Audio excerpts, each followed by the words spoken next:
Hey Ken, are you gonna be getting home soon? Or are you working late again tonight? I don't know. What should I do about dinner? I'm good. Oh, okay. Well, I would really appreciate it if you could tell me a bit sooner. I already made enough for both of us. What's your problem? You know I've been working late recently. I shouldn't have to tell you at this point. If you're gonna say that, then stop getting mad at me when you come home late and there isn't any left for you. Fine, whatever. From now on, just don't make me anything by default. I'll let you know if I want you to make me dinner. We both work, so that would make it a lot easier on you, right? I mean, I have to make some for myself either way. It doesn't really change that much if I'm making it for 2 people instead of 1. And by the way, aren't you going out to eat a bit too much lately? And it's not just that. You've been spending a lot of money on all sorts of things. So what if I have? Our daughter's in college, so we don't have to pay for her living expenses anymore.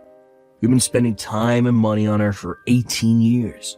Don't you think it's time we had some fun for ourselves? We? Who is this we you're talking about? You barely ever spent any time with May. I don't ever remember you watching her for me when she was little. I was home a lot more before, right? Isn't just me being there enough for you? Consider yourself lucky I was around more than most dads. Do you really think just being in the building is enough? You never even talked to May. Yeah, well, May wasn't exactly an easy child, was she? Smart girls like her can be difficult to get along with, but not all bad, right?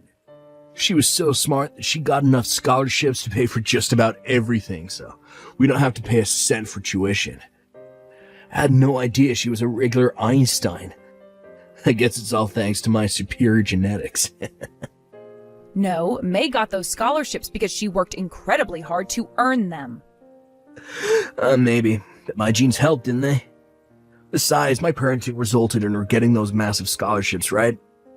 I call that a massive success. It does suck that I have to fork out money for her rent, though. Oh, come on, that's the least we can do to help her out. You know how expensive rent is these days. This way, she'll be able to focus on her studies without worrying about finances. Not to mention you've never forked out a single cent for her rent, so I'm not sure what you're grumbling about. Now, what difference does it make which one of us pays for it? You make more than enough to cover it with your paycheck. Tell me, Ken, since you're not helping May out, what are you doing with your paycheck? I'm putting it to good use for my future. Your future? You mean like investing or something? Yeah, something like that. I got something planned that's gonna really give you a surprise. It's coming real soon. Don't tell me you invested in some get-rich-quick scheme. Hey, so since May's out of the house now and it's just the 2 of us, I'd like to sit down together and have a talk about our future. What do you mean? I mean our relationship. It's completely falling apart, Ken.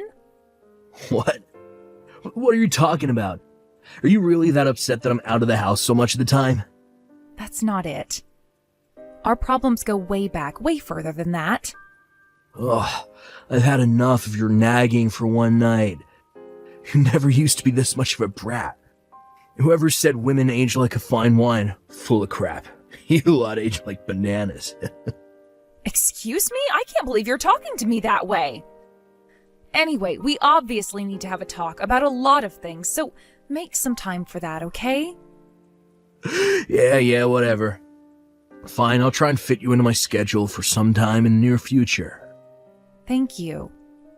You know, I'm always home in the evening, so any day of the week is fine with me. Seriously, what happened to you, Sarah?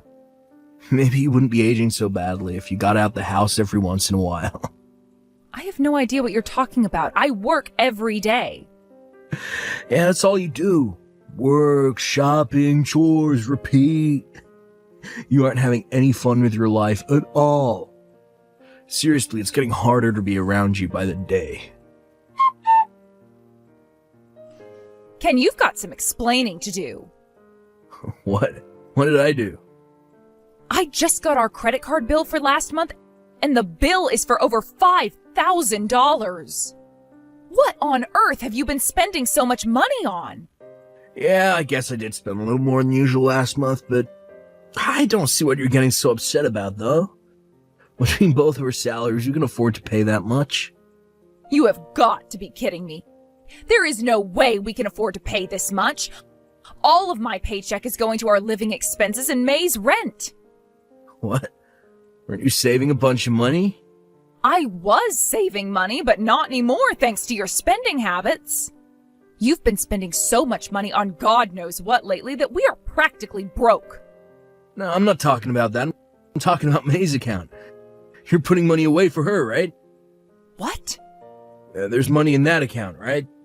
Use that money. But that money is May's.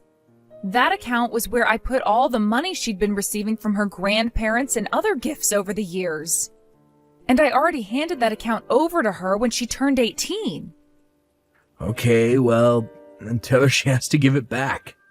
You know there's no way I could possibly do that. We need money, don't we? Got any other plans? I'm all out of plans, Ken.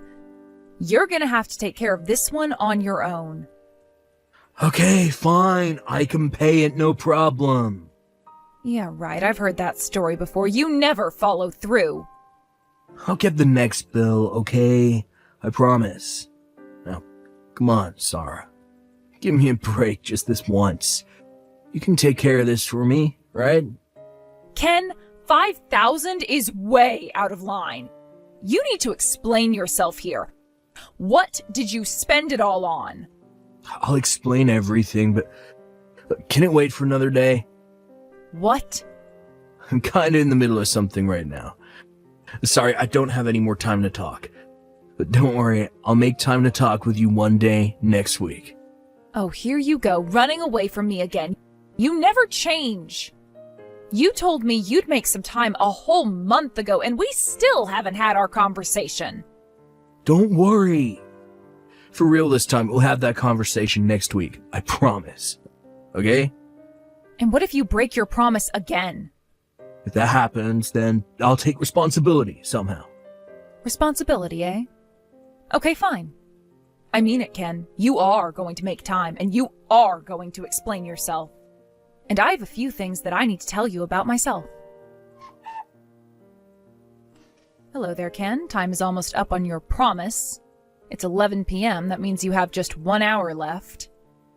I should have known this would happen. You never had any intention of coming to talk to me. Oh, shoot. That was today? Yes, it was! Oh, I'm glad I caught myself with an hour left. You didn't catch yourself. I had to save you again.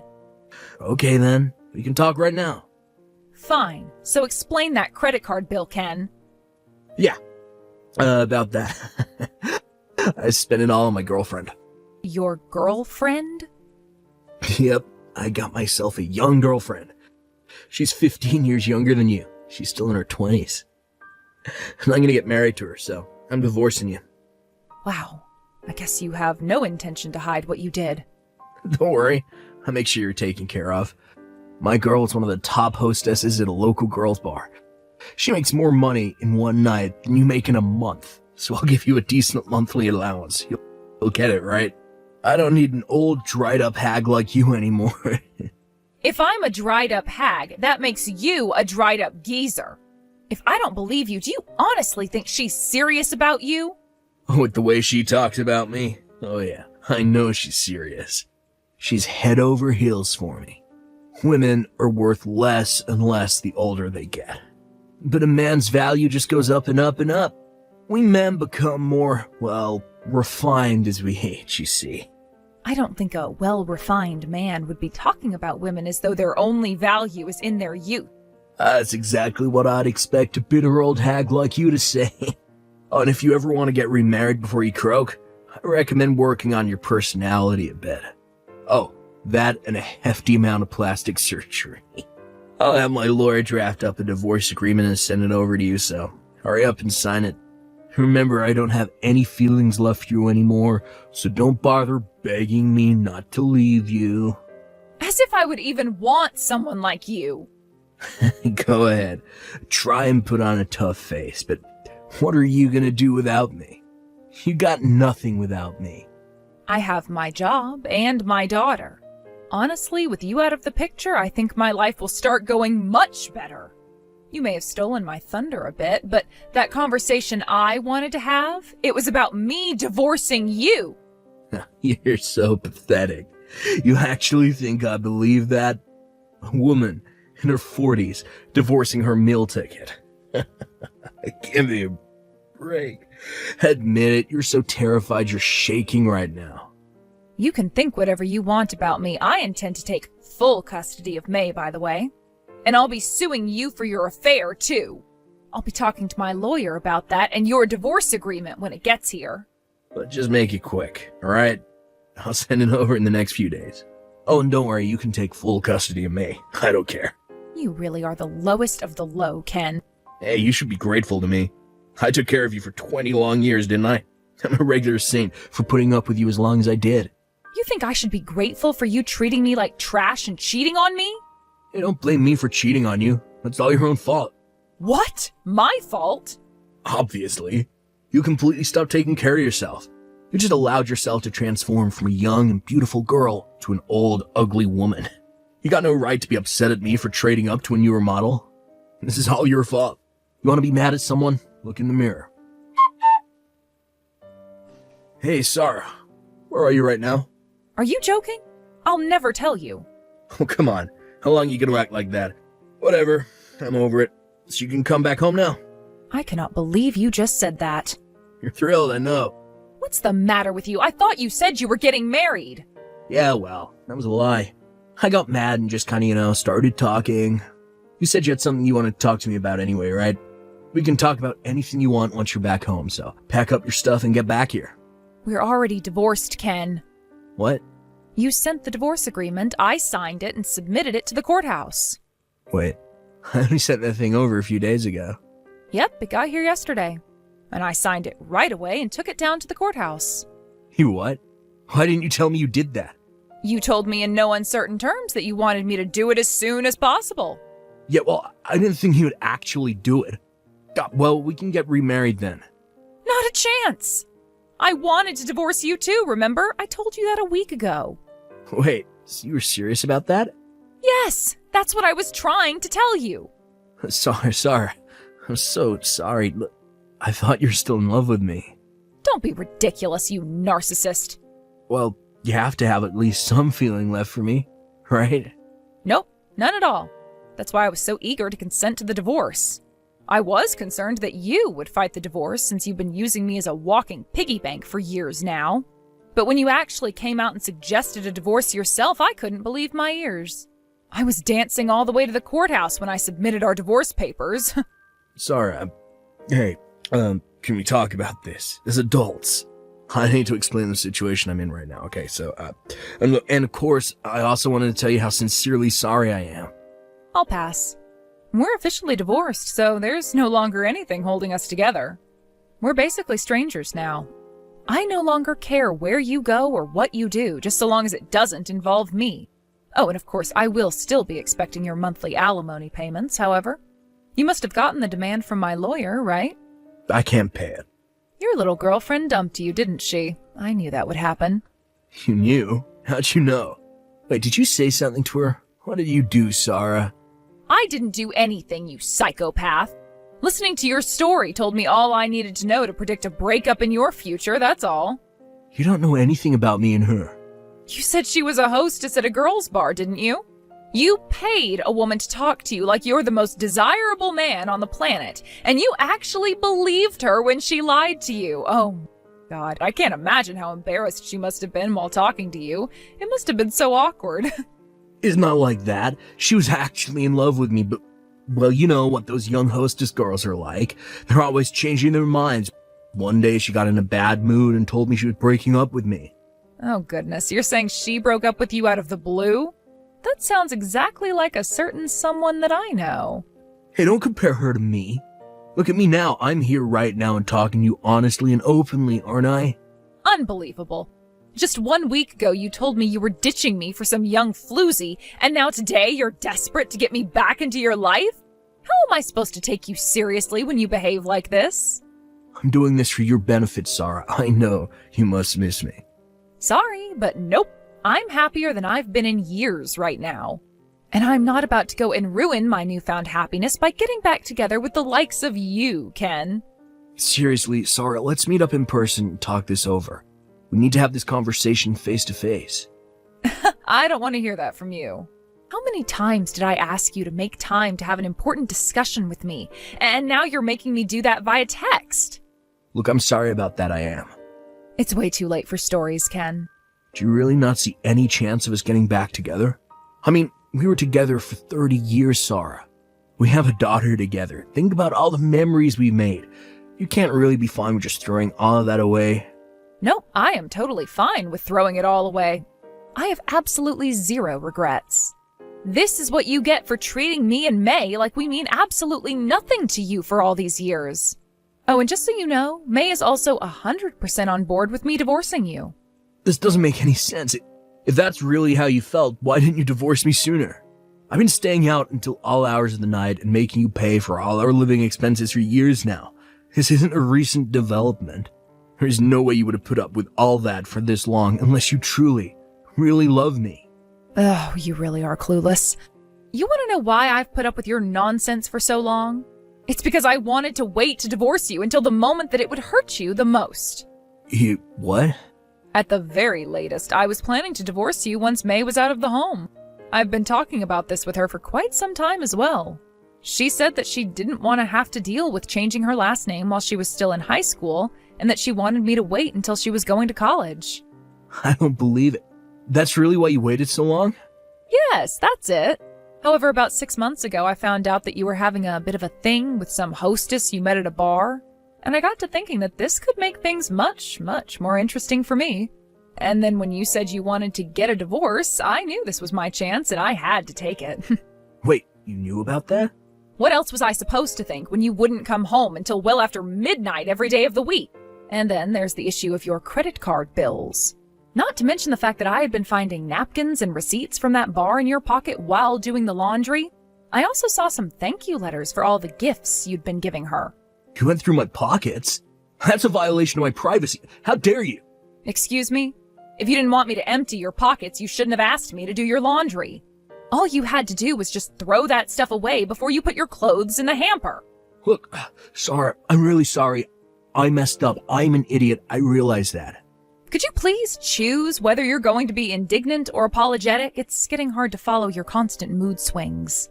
It's obvious that if I did you the favor of getting back together with you, you'd just end up using me again. So, no, there's no possible way I am ever marrying you again, so give it up. Sarah, I'm really sorry. I'll change, I swear. No, you aren't, and no, you won't. If you were even slightly remorseful, you wouldn't be begging me to take you back like this. Your leaving has made me realize how important you were to me.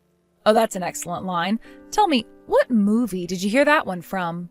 I think you should take some time to think about how uncaring and self-important you've been for all these years. Maybe one day you'll come to learn that you shouldn't take the people who are the closest to you for granted.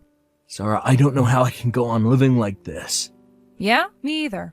You've got your credit card debt and your payments to me from my lawsuit. Exactly. The credit card company called. They're closing my account. Why couldn't you just pay the bill for me? Why should I have to pay for money I didn't spend? That was all your spending. We're divorced, so none of that is my problem anymore. Please, Sarah, I need you. Don't leave me like this. I will never do anything to help you ever again for as long as I live. I see through your little plot. You're just trying to get out of having to pay me the divorce settlement money. Oh, and you're also trying to get me to pay that credit card bill for you. I told you I can pay the credit card bill by myself. Even if that were true, which I doubt, that still wouldn't change the fact that you only want me around to get me to pay for your lifestyle. Couples have to support each other, right? That's the way a marriage works. Then tell me, what have you ever done to help me or May out? What have you ever contributed to this family? I told you I'm sorry. I'm sorry for treating you so terribly for the 20 years we've been married. I swear on my life, I'll never betray you again. I'll make you happy. You can count on me. I even won't call you a dried up old hag anymore, okay? If you really want to prove to me that you're sorry, I'll tell you what you can do to prove it. Never contact me again. Just thinking about you makes me start to stress out. Thank you for promising not to call me a dried up old hag anymore, but I'm afraid I still see you as a dried up old geezer. I've got no need for a dried up old geezer like you who's up to his eyeballs in debt. If you want someone to blame for your predicament, look in the mirror. You're completely worthless. After that, all our communications took place through my lawyer. I blocked his phone number and all of his social media accounts, so I doubt I'll have to deal with any of his nonsense in the future. By the way, he told me that he has no assets, so he won't be able to make his payments on the damages from my lawsuit. So I had to take him to court again, and now his wages will be garnished and the payments automatically deposited in my bank account. It'll take several years to pay it all off, so I'll probably have to deal with him for a little bit longer. But I have no intention to let him get away without paying what he owes, so I can handle that. I spent far more than I should have to bail that old fool out of his financial messes, so I'm going to see to it that he pays me back. I have no idea if he's actually capable of remorse or self-reflection. But I do know that he's looking at some very hard times ahead of him, so I hope that somehow he comes to regret everything he's done. As for me, I'm currently living together with my daughter. My ex-husband doesn't know this, but I was always planning to move in with my daughter. I'm so happy that I was finally able to make that dream a reality. Now that we're living together, I'm planning to support her as much as I can while she attends college. And once she gets out on her own, I think I might just take some well-deserved time to focus on